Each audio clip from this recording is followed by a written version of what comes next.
আসসালামু আলাইকুম, স্বাগত জানাচ্ছি আরটিভি সকালের সংবাদে। আপনাদের সঙ্গে আছি আমি সিনথিয়া রহমান।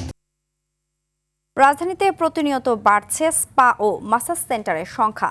বাইরে থেকে এগুলোকে স্বাস্থ্যসেবা বা সৌন্দর্য চর্চার কেন্দ্র মনে হলেও সব স্পা সেন্টারে চলে মাদক ব্যবসা, অসামাজিক কার্যকলাপ, প্রতারণা ও ব্ল্যাকমেইলের ঘটনা।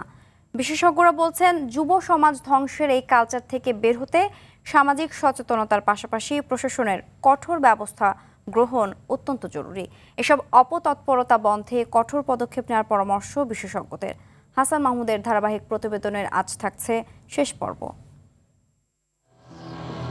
রাজধানীতে কতগুলো স্পা সেন্টার রয়েছে তার সঠিক তালিকা নেই কারো কাছে। হোটেল, বিউটি পার্লার, সেলুন ও ফিজিওথেরাপির নামে ট্রেড লাইসেন্স নিয়ে ব্যাঙের ছাতার মতো গড়ে উঠেছে এসব অবৈধ স্পা সেন্টার।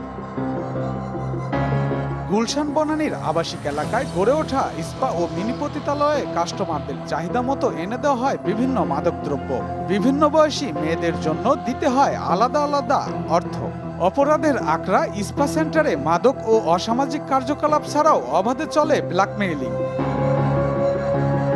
গুলশান ৯৯ নম্বর রোডের ৩৩ নম্বর ভবনের দুটি ফ্ল্যাট ভাড়া নিয়ে স্পা সেন্টারের নামে মাদক ও দেহ ব্যবসা করে আসছে একটি দালাল চক্র। ভবনে প্রবেশের চেষ্টা করলে গার্ডের বাধার মুখে পড়তে হয় টিম আরটিভিকে। একইভাবে গুলশান ৪৭ নম্বর রোডের ২৫ নম্বর বাড়িতে ফিজিওথেরাপির নামে চলছে দেহ ব্যবসা। ক্যামেরা দেখেই তালা লাগিয়ে দেওয়া হয় ফ্ল্যাটের প্রধান ফটকে। টাকার বিনিময়ে সাংবাদিকদের ম্যানেজের চেষ্টাও করে স্পা সেন্টারের দালাল চক্র। ঢাকা বিশ্ববিদ্যালয়ের সমাজ কল্যাণ ও গবেষণা ইনস্টিটিউটের সহকারী অধ্যাপক তহিদুল হক বলেন, এসব স্পা সেন্টারগুলো বন্ধ করা না হলে মানুষের নৈতিক অধপতন ঘটানোর ক্ষেত্রে একটি মহামারী অবস্থার সৃষ্টি হবে। স্পা সেন্টারগুলোতে যে ধরনের অপরাধগুলো হয়, এই অপরাধগুলো যারা নিয়ন্ত্রণ করবে তাদের কেউ কেউ যখন এই ধরনের অন্যায় কাজের সমর্থন দেন তখন তো এই কাজগুলো তো বাড়বে। এই প্রশ্নে সরকার যদি আইন শৃঙ্খলা বাহিনীকে কঠোর ব্যবস্থা গ্রহণের নির্দেশ না দেয় তাহলে এটা বন্ধ করা খুব কঠিন। তিনি বলেন, আইন শৃঙ্খলা বাহিনীকে ব্যবস্থা গ্রহণের জন্য সমাজের ধর্মীয় প্রতিনিধি ও সংগঠনগুলো চাপ তৈরি করলে একটি ইতিবাচক অবস্থা তৈরি হবে।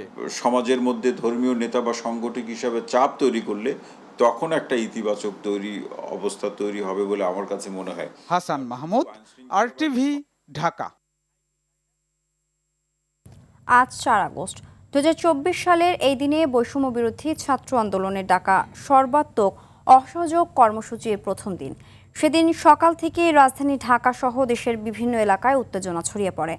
আন্দোলনকারী আইনশৃঙ্খলা বাহিনী ও আওয়ামী সমর্থকদের মধ্যে সংঘর্ষে সেদিন প্রাণ হারান অন্তত ৯০ জনেরও বেশি মানুষ। ইতিহাসে গুরুত্বপূর্ণ মোড় তৈরি হওয়া সেই দিনটি রুহুল আমিনের ক্যামেরায় আরও জানাচ্ছেন অভি আরিফ। ওই সময়গুলো আমি এখনো ঘড়ি দেখি, আমার আহনাফ যদি আল্লাহ ওরে পাঠায় দিত। এটি শহীদ আহনাফের ঘর। ঠিক যেমনটি রেখে গিয়েছিল তেমনই সাজিয়ে রেখেছেন তার বাবা মা। পড়ার টেবিলে এখনো গুছিয়ে রাখা বই খাতা, একপাশে পড়ে আছে প্রিয় গিটারটি। পরিবারের ভাষ্য অনুযায়ী ৪ আগস্ট রাজধানীর মিরপুর ১০ এলাকায় গুলিবিদ্ধ হয় আহনাফ। ছেলের ছবি স্পর্শ করতে গিয়েই কান্নায় ভেঙে পড়েন মা বাবা দুজনেই। হেসে বলতেছে যে, আরে আম্মু তোমার ছেলে কত সাহসী জানো, কালকে রাবার বুলেট খাইছি। ৪ তারিখে আমার খুব অস্থিরতা লাগে। ওর সাথে আমার লাস্ট কথা হয় ৪:৪৮-এ। তো বলতেছে কি, হ্যাঁ আম্মু এই যে তুমি টেনশন করো না, আমরা সেভ আছি, এখন ও পুরা ১০ নাম্বার আমাদের দখলে আছে, আনাফার নাই। তো এই কথাটা বলার পরে মানে কি বলবো, পুরা দুনিয়াটা আমার অন্ধকার হয়ে গেছে। ওই সময়গুলো আমি এখনো ঘড়ি দেখি, আমার আহনাফ যদি আল্লাহ ওরে পাঠায় দিত। মুরব্বীরা বলতো যে পিতার কাছে সন্তানের লাশ সবচেয়ে ভয়াবহ, সব পৃথিবীর মধ্যে নাকি সবচেয়ে ভারী। সেদিন আমি আসলে টের পাই। এই সেই জায়গা রাজধানীর মিরপুর ১০। এখানে থেমে গিয়েছিল সম্ভাবনাময় তরুণ শহীদ আহনাফের জীবনের গল্প। ঠিক একই আন্দোলনে থেমে গিয়েছিল আরও অনেক স্বপ্ন, নিভে গিয়েছে বহু সম্ভাবনার আলো। তেমনি আরেক সম্ভাবনার আলোর নাম শহীদ গোলাম নাফিজ। ভিন্ন পরিবার, ভিন্ন গল্প, অথচ অপেক্ষার প্রহর আর স্বজন হারানো বেদনা এবং শূন্যতার অনুভূতি যেন একই। এ পর্যায়ে শুনে আসবো শহীদ গোলাম নাফিজের পরিবারের না বলা কথা। পরিবার ও প্রত্যক্ষদর্শীদের বর্ণনা অনুযায়ী 4 আগস্ট রাজধানীর ফার্মগেট এলাকায় গুলিবিদ্ধ হন গোলাম নাফিস। 2 বছর পরও নাফিসের ঘরের পর্দার টেবিল সহ প্রাতিষ্ঠানিক সব অর্জন আর প্রিয় জিনিসপত্র সবকিছুই আগের মতোই রেখে দিয়েছেন তার বাবা মা। এসবই এখন সন্তানের শেষ স্মৃতি। এই ছবিটা যখন দেখি আমার দেশের সর্বোচ্চ জিনিসটা আমার সন্তানের সাথে মাথায় পতাকাটা বাঁধা, আমার সেই সন্তানটা এভাবে রিক্সায় ঝুলতেছে, এটা একটা মায়ের জন্য যে কতটা মর্মান্তিক। হয়তো নাফিসকে কয়বার দেশে আল্লাহর কাছে পাঠিয়ে দিছি। সেদিনের ভয়াবহ ও চরম দমনপীড়নের মুখেও দমে যায়নি ছাত্র জনতা, বরং ওই দিনেই রাতেই আন্দোলনের গতি প্রকৃতি বদলে দিয়ে ঘোষণা করা হয় ঐতিহাসিক মার্চ টু ঢাকা কর্মসূচি, যা মূলত নিশ্চিত করেছিল তৎকালীন স্বৈরাচারী সরকারের চূড়ান্ত পতন ও দেশত্যাগ। অভি আরিফ, আর টিভি, ঢাকা। ফ্যাসিবাদ বিরোধী জুলাই আন্দোলনের 2 বছর পার হলেও বিচার না পাওয়ায় ক্ষুব্ধ মাগুরা জেলা ছাত্র দলের সিনিয়র যুগ্ম সাধারণ সম্পাদক শহীদ মেহেদী হাসান রাব্বির পরিবার। তাদের অভিযোগ, জামিনে বের হয়ে প্রকাশ্যে ঘুরে বেড়াচ্ছে আসামিরা। সরকার পরিবর্তন হলেও বিচারে নেই কোনো অগ্রগতি। হতাশায় আছেন স্বজন হারানো জেলার অন্য 10 শহীদ পরিবারও। মাগুরা থেকে মোহাম্মদ ইমরান হোসেনের পাঠানো তথ্যচিত্রে আরও জানাচ্ছেন আব্দুল হামিদ। 2024 সালের 4 আগস্ট মাগুরা শহরের পারনান্দোয়ালি ব্রিজ এলাকায় বৈষম্য বিরোধী ছাত্র জনতার আন্দোলনে ছাত্রলীগ, যুবলীগ এবং পুলিশের সঙ্গে ধাওয়া পাল্টা ধাওয়ার সময় গুলিবিদ্ধ হয়ে শহীদ হন মাগুরা জেলা ছাত্রদলের সিনিয়র যুগ্ম সাধারণ সম্পাদক মেহেদী হাসান রাব্বি। হত্যাকাণ্ডের 2 বছর পার হলেও মামলার বিচার কাজে কোনো অগ্রগতি না হওয়ায় চরম ক্ষুব্ধ রাব্বি সহ মাগুরার 10 শহীদ পরিবার। রাব্বি হত্যা মামলায় মাগুরা জেলা আওয়ামী লীগের সাবেক 2 সংসদ সদস্য সহ 150 জনকে আসামি করা হয়। তবে পরিবারের অভিযোগ, কৌশলে জামিন নিয়ে অনেকেই এখন রয়েছেন ধরাছোঁয়ার বাইরে। কিছুদিন পরেই তারা জামিন পেয়ে যায়। জামিনগুলো কারা করাচ্ছে আমাকে বলে দেন, আমি কোথায় যাব, আমাকে কি করতে হবে আমার বড় হত্যার বিচারের জন্য। আমি সেইটা করতে প্রস্তুত। আমার আর কিছু হারানোর নেই, আমার বাচ্চার দায়িত্ব আপনাদের সবার। গত 2 বছর হয়ে গেল এই স্বৈরাচার পতন হয়েছে, কিন্তু এখনো পর্যন্ত আমরা দৃশ্যমান কোনো বিচার প্রক্রিয়া দেখতে পাচ্ছি না। জামিনের মাধ্যমে বের হয়ে আমাদের সামনে দিয়েই ঘুরে বেড়াচ্ছে এবং বিভিন্ন ধরনের হুমকি দামকি দিচ্ছে যে এই সকল আসামিদেরকে দ্রুত আইনের আওতায় এনে তাদের সর্বোচ্চ শাস্তি মৃত্যুদণ্ড কার্যকর করে। এটাই আমাদের সরকারের কাছে প্রত্যাশা। রাব্বির 18 মাস বয়সী ছোট্ট শিশু মেহেরিমা এখনো বুঝে উঠতে পারেনি বাবা হারানোর বেদনা। কান্না করতে করতে চোখের পানি শুকিয়েছে বৃদ্ধ মায়ের। যে কটা ধরেছিল সে কটা তো ছাড়িয়ে দিয়েছে। আমি তারেক রহমানের কাছে বিচারটা চাই যে আমার মানির বিচারটা কি করবি। সংশ্লিষ্টরা বলছেন, জুলাই হত্যাকাণ্ডের বিচার নিশ্চিত না করতে পারলে আবারও মাথাচাড়া দিয়ে উঠতে পারে ফ্যাসিবাদী শক্তি। আব্দুল হামিদ, RTV। রংপুর বেগম রোকেয়া বিশ্ববিদ্যালয় শাখা ছাত্রদল এবং ছাত্র শিবিরের মধ্যে ধাওয়া পাল্টা ধাওয়া হয়েছে। এতে 20 জনের মতো আহত হয়েছেন। সোমবার সন্ধ্যা 7:30টার দিকে শুরু হয় দফায় দফায় এই সংঘর্ষ, চলে রাত 11টা পর্যন্ত। সংশ্লিষ্টরা জানান, ক্যাম্পাসে ছাত্র শিবিরের উদ্যোগে জুলুমের বিরুদ্ধে জুলাই শীর্ষক প্রদর্শনীতে জুডিশিয়াল কিলিংয়ের শিকার হওয়া নেতাদের ছবি প্রদর্শনীতে আপত্তি তোলেন ছাত্রদল নেতারা। তারা মুক্তিযুদ্ধের সময় বিরোধিতাকারীদের কয়েকজনের ছবি প্রদর্শনী বিষয়ে জোর আপত্তি তোলেন এবং অপসারণের কথা বলেন। পরে 2 গ্রুপের মধ্যে সংঘর্ষ বাধে। মধ্যরাতে বিশ্ববিদ্যালয়ের ভিসি ও প্রশাসনের সহায়তায় পরিস্থিতি স্বাভাবিক হয়।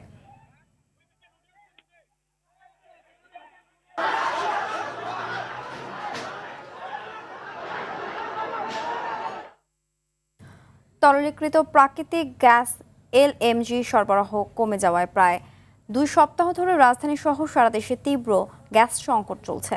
চরম ভোগান্তিতে রয়েছেন সিএনজি চালিত যানবাহনের চালক, শিল্প উদ্যোক্তা এবং নগরবাসী। গ্যাসের পর্যাপ্ত চাপ না থাকায় অনেক সিএনজি স্টেশন সাময়িকভাবে বন্ধ রয়েছে। সীমিত পরিসরে গ্যাস সরবরাহ চালু থাকলেও দীর্ঘ লাইনে ঘন্টার পর ঘন্টার অপেক্ষা করতে হচ্ছে চালকদের। ভুক্তভোগীদের অভিযোগ, গ্যাস সংকটের কারণে নিয়মিত ট্রিপ নিতে পারছেন না। এতে আয় কমে গেছে তাদের।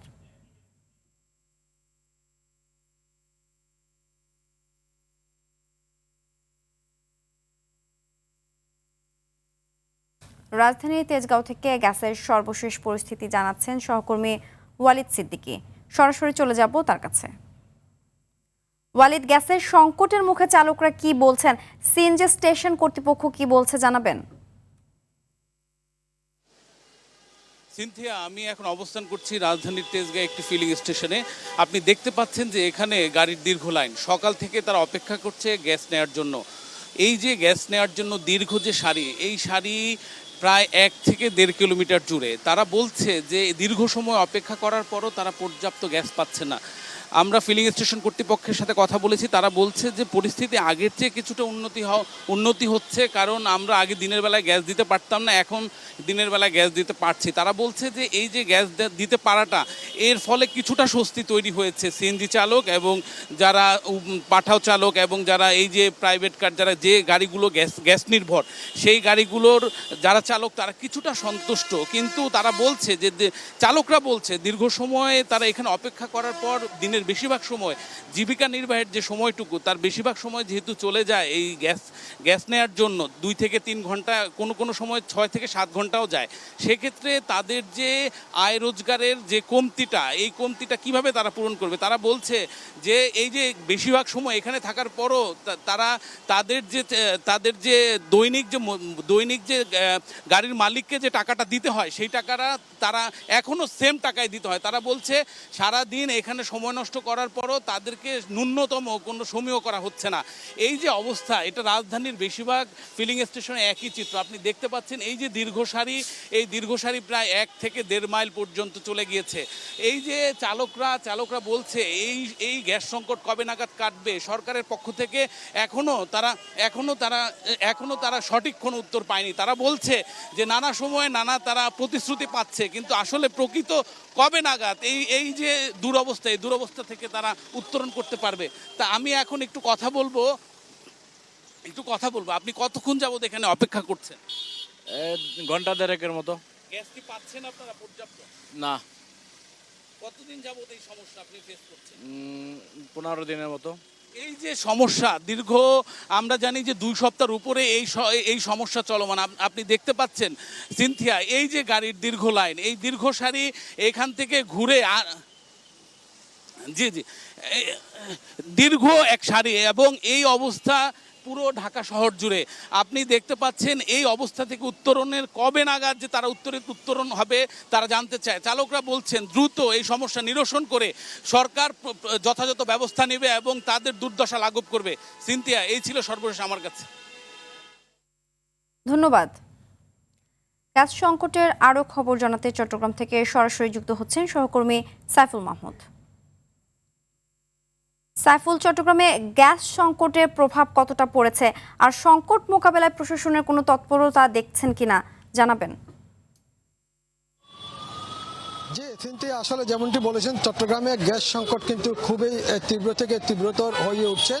গত 2 দিন যাবৎ কিন্তু চট্টগ্রামে গ্যাস সংকট তীব্র হয়ে উঠেছে। এর আগে যদিও কিছুটা ছিল, কিন্তু এই গত 1 তারিখ থেকে কিন্তু আজকে পর্যন্ত আসলে এটার প্রচুর তীব্র সংকট দেখা দিয়েছে। আমরা যদি আসলে কর্ণফুলী গ্যাস ডিস্ট্রিবিউশনের তথ্য অনুযায়ী যদি বলে থাকি, আসলে চট্টগ্রামে শিল্প কারখানা, বাসাবাড়ি সবকিছু মিলিয়ে প্রতিদিন 350 মিলিয়ন ঘনফুটের গ্যাসের প্রয়োজন হয়, সেখানে পাচ্ছে মাত্র এখন 190 থেকে 194 মিলিয়ন ঘনফুট গ্যাস।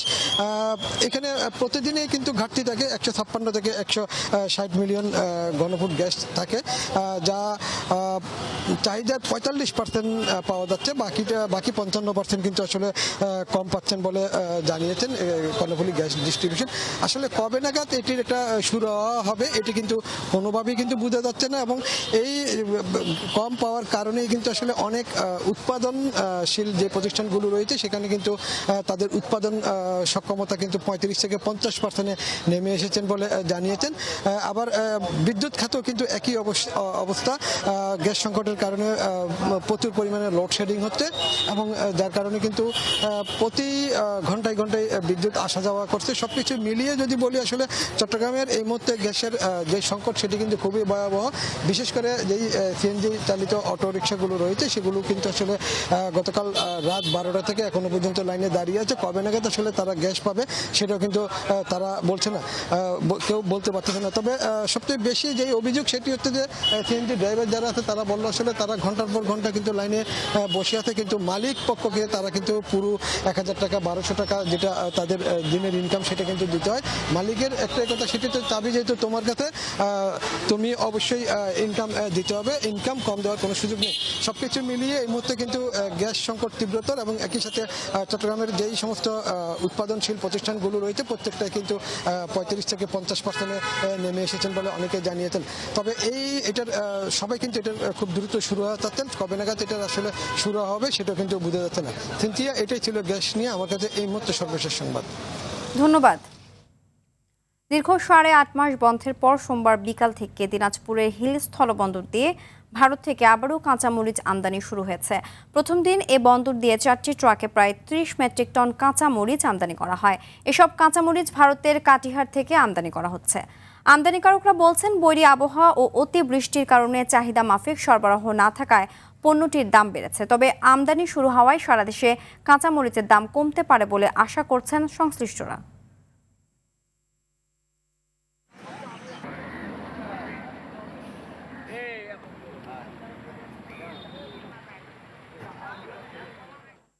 কাঁচামরিচ আমদানি শুরু হওয়ার পর কেমন প্রভাব পড়ছে বাজারে সে বিষয়ে জানাতে দিনাজপুরের হিল থেকে সরাসরি যুক্ত হচ্ছেন সহকর্মী আব্দুল আজিজ।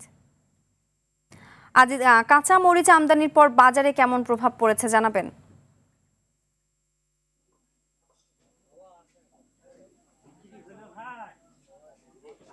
আপনি যেমনটি বলছিলেন, আমি এখন অবস্থান করছি হিলির কাঁচা বাজার। আপনাকে জানিয়ে রাখি যে আসলে গতকাল থেকে কিন্তু হিলি স্থল বন্দর দিয়ে কাঁচামরিচ আমদানি শুরু হয়েছে। এর প্রভাব কিন্তু খুচরা বাজারে পড়তে শুরু করেছে। আমি কিছুক্ষণ আগে এখানে যে কাঁচা বাজার রয়েছে অর্থাৎ কাঁচামরিচের বাজার রয়েছে সেখানে খোঁজ নিয়ে দেখেছি যে এখানে কেজি প্রতি প্রায় আপনার 60 থেকে 70 টাকা কেজি প্রতি কিন্তু কাঁচা পেঁয়াজের দাম আপনার কাঁচামরিচের দাম কিন্তু কমে গেছে। আপনার এখন 150 টাকা কেজি দরে কিন্তু কাঁচা মরিচ বিক্রি হচ্ছে। অর্থাৎ আমদানি হওয়ার কারণে কিন্তু মূলত এই দামটি কমেছে এবং এমনটি বলছে এখানকার খুচরা ব্যবসায়ী। আপনাকে জানিয়ে রাখি গতকালই কিন্তু 4 ট্রাক কাঁচামরিচ আমদানি হচ্ছে, অর্থাৎ 4 থেকে প্রায় 30 মেট্রিক টন কাঁচামরিচ আমদানি হয়েছে এবং এখন পর্যন্ত হিলি স্থলবন্দর দিয়ে কিন্তু কাঁচামরিচ আমদানি অব্যাহত রয়েছে। আমরা যেমনটি জানতে পেরেছি যে এখানে 69 জন ব্যবসায়ী প্রায় 30,000 মেট্রিক টন কাঁচামরিচ আমদানি আইপি অর্থাৎ অনুমতি পত্র পেয়েছে, সেটি কিন্তু পর্যায়ক্রমে আসবে এমনটি কিন্তু তারা আমাদেরকে জানিয়েছে। এখনো পাইপলাইনে কিন্তু প্রচুর পরিমাণ কাঁচামরিচ পাইপলাইনে রয়েছে, সেগুলো দেশের অভ্যন্তরে আসলে কিন্তু আরও অনেকটা দাম কমে যাবে। তবে আপনাকে জানিয়ে রাখি ভারত থেকে যেসব কাঁচামরিচ আমদানি হচ্ছে সেসব কাঁচামরিচ কিন্তু গতকালকে হিলি স্থল বন্দরের যে পাইকারি মোকাম রয়েছে সেখানে বিক্রি হচ্ছে 160 থেকে 180 টাকা কেজি দরে। অর্থাৎ আজকে দেশি যে কাঁচামরিচ রয়েছে সেটি কিন্তু দাম প্রকারভেদে বিক্রি হচ্ছে, অর্থাৎ 150 টাকা থেকে শুরু করে 200 টাকা পর্যন্ত কিন্তু কোনো কোনো কাঁচামরিচ কিন্তু বিক্রি হচ্ছে। অর্থাৎ দাম কিন্তু অনেকটাই কমতে শুরু করেছে। আমদানিকারকরা বলছে যে যেহেতু দেশের বাজারে কোনো প্রকার অস্থিতিশীল না যেন সৃষ্টি হয় সেই জন্য কিন্তু তারা বেশি বেশি পরিমাণ কাঁচামরিচ আমদানি করবে এমনটি কিন্তু তারা জানিয়েছে। তবে উদ্ভিদ সংঘ নিরত অফিসের সূত্র থেকে বলা হয়েছে যে যেসব কাঁচামরিচ ভারত থেকে আসছে সেগুলো তারা খুব দ্রুত সারকরণের জন্য সব ধরনের ব্যবস্থা কিন্তু গ্রহণ করছে। অর্থাৎ বলা চলে যে এখনো আরেকটা বিষয় আপনাকে জানিয়ে রেখেছি, এখন পর্যন্ত হিলি স্থলবন্দরের যে কাঁচা বাজার রয়েছে সেখানে কিন্তু ভারতীয় ফিরেছে। তবে ক্রেতারা বলছে যদি কাঁচামরিচ 100 টাকার নিচে যদি থাকে সেক্ষেত্রে কিন্তু তাদের অনেকটাই সুবিধা হবে। এখন পর্যন্ত বলা চলে বাজার পরিস্থিতি অনেকটাই কিছুটা স্বাভাবিক হতে শুরু করেছে। সে পর্যন্ত বলা চলে বাজার পরিস্থিতি অনেকটাই কিছুটা স্বাভাবিক হতে শুরু করেছে, সেই সঙ্গে আমদানি কিন্তু অব্যাহত রয়েছে। সিনথিয়া, এই ছিল আমার কাছে দিনাজপুরে হিলি থেকে কাঁচামরিচের বাজার নিয়ে সর্বশেষ পরিস্থিতি। ধন্যবাদ। ময়মনসিংহের শিল্পাঞ্চল ভালুকায় আশঙ্কাজনক হারে বাড়ছে নারী ও শিশু নির্যাতন। চলতি বছরে প্রথম 6 মাসে ধর্ষণ ও বলাৎকারের মামলা হয়েছে 18টি, যা গত বছরের তুলনায় প্রায় দ্বিগুণ। এতে ময়মনসিংহের শান্ত শিল্পাঞ্চল ভালুকা এখন নারী ও শিশুদের জন্য ক্রমেই অনিরাপদ হয়ে উঠছে। তবে পুলিশের তদন্ত বলছে ভিন্ন কথা। ময়মনসিংহের ভালুকা থেকে মোহাম্মদ আলামিনের তথ্যচিত্রে জানাচ্ছেন লিওন আজাদ। শিল্প কারখানা সমৃদ্ধ এই জনপদে চলতি বছরের প্রথম 6 মাসে 16টি ধর্ষণ এবং 2টি বলাৎকারের মামলা হয়েছে। অথচ গত বছরে ধর্ষণের মামলায় হয়েছিল 28টি। সম্প্রতি উপজেলার বিরোনিয়া ইউনিয়নে 2য় শ্রেণীর মাদ্রাসা শিক্ষার্থীকে বিস্কুটের প্রলোভনে জঙ্গলে নিয়ে ধর্ষণ এবং হরির বাড়ির এলাকায় 7 বছরের শিশুকে ধর্ষণের ঘটনায় ব্যাপক চাঞ্চল্য সৃষ্টি হয়। কেবল শিশুই নয়, শিল্প কারখানায় কর্মরত নারী শ্রমিক ও কিশোরীরাও প্রতিনিয়ত লক্ষ্যবস্তু হচ্ছে। সচেতন মহল ও মানবাধিকার কর্মীদের মতে নৈতিক মূল্যবোধের অবক্ষয়, পারিবারিক শিক্ষার ঘাটতি এবং মাদকাসক্তি এই অপরাধ বৃদ্ধির প্রধান কারণ। আইনের দুর্বল প্রয়োগের কারণে অপরাধীরা পার পেয়ে যাচ্ছে বলে অভিযোগ তাদের। হাল দেখতে গেছে কি সন্ধ্যা দিয়ে যাচ্ছে দইরা পরে গায়ে সাদা ছিল, এই সাদ দিয়া মুখ বান্ধালছে, বান্ধা চোখের মধ্যে সাতপা ধরছে। সমাজে ধর্ষণ বাড়ার কারণ হলো নৈতিক ও মানবিক মূল্যবোধের অভাব। আইনের কাছে গেলেও সঠিক বিচার পাচ্ছে না, ধর্ষণকারী পার পেয়ে যাচ্ছে। তবে পুলিশের দাবি, প্রাপ্তবয়স্কদের বেশিরভাগ মামলা প্রেম ঘটিত হলেও শিশু ধর্ষণ ও বলাৎকারের ঘটনাগুলোর ক্ষেত্রে অধিকাংশ অভিযোগই সত্য প্রমাণিত হয়। ধর্ষণ সংক্রান্ত মামলা তদন্ত করতে গেলে অধিকাংশ ক্ষেত্রে দেখা যায় যে ভিকটিম যদি প্রাপ্তবয়স্ক হয়ে থাকে তো ম্যাক্সিমাম ক্ষেত্রেই সেগুলো থাকে প্রেম ঘটিত বিষয়। আর শিশু ধর্ষণ বা বলাৎকার এগুলো আবার অধিকাংশ ক্ষেত্রে এগুলা সম্পূর্ণ সত্য হয়।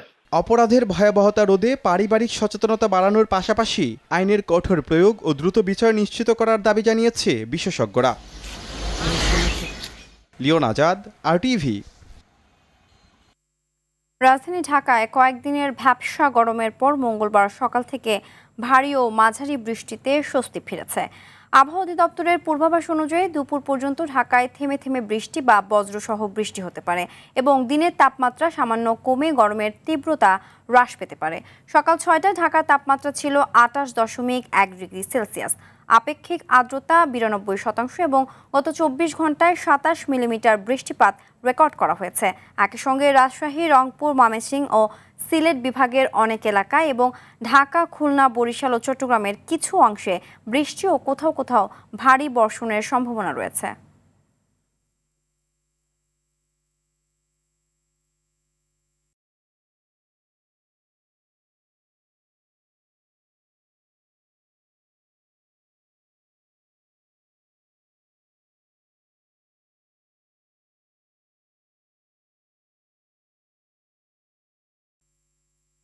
IDLC পরিবর্তনের পথে বাংলাদেশ। শিশু কিশোরদের শারীরিক ও মানসিক বিকাশে খেলাধুলার সুযোগ বাড়াতে একাধিক নতুন উদ্যোগ নিয়েছে সরকার। শিক্ষা প্রতিষ্ঠানের মাঠ শিশু কিশোরদের জন্য উন্মুক্ত করা, উপজেলা পর্যায়ে ক্রীড়া শিক্ষক নিয়োগ, মহানগরে উন্মুক্ত খেলার মাঠের ব্যবস্থা এবং আগামী শিক্ষাবর্ষ থেকে ৪র্থ শ্রেণী থেকে খেলাধুলা বাধ্যতামূলক করার সিদ্ধান্ত নেওয়া হয়েছে। উপজেলা পর্যায়ে খেলাধুলার কার্যক্রম আরও গতিশীল করতে ৬টি খেলায় ৩ জন করে মোট ১৮ জন ক্রীড়া শিক্ষক নিয়োগের কার্যক্রম শুরু হয়েছে। এতে স্থানীয় পর্যায়ে প্রশিক্ষণ ও প্রতিভা বিকাশের সুযোগ বাড়বে।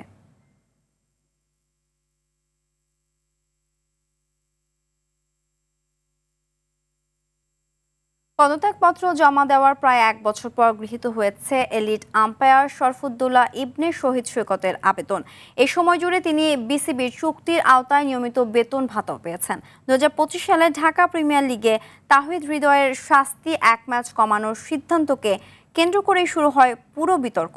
পরে আম্পায়ারদের নিয়ে হৃদয়ের আক্রমণাত্মক মন্তব্য, শাস্তি নিয়েও তৈরি হয় নতুন বিতর্ক। নির্ধারিত ২ ম্যাচের বদলে ১ ম্যাচ পরেই তাকে মাঠে নামানোর সিদ্ধান্তে দেশের আম্পায়ারদের মধ্যে তীব্র অসন্তোষ সৃষ্টি হয়। সেই সিদ্ধান্তের প্রতিবাদেই বিসিবির চুক্তি থেকে পদত্যাগ করেছিলেন শরফুদ্দৌলা। তবে বিসিবির সঙ্গে তার চুক্তি শেষ হলেও আইসিসির এলিট প্যানেলের সদস্য হিসাবে আন্তর্জাতিক ও আইসিসির বিভিন্ন টুর্নামেন্টে নিয়মিত আম্পায়ারিং করতে দেখা যাবে তাকে।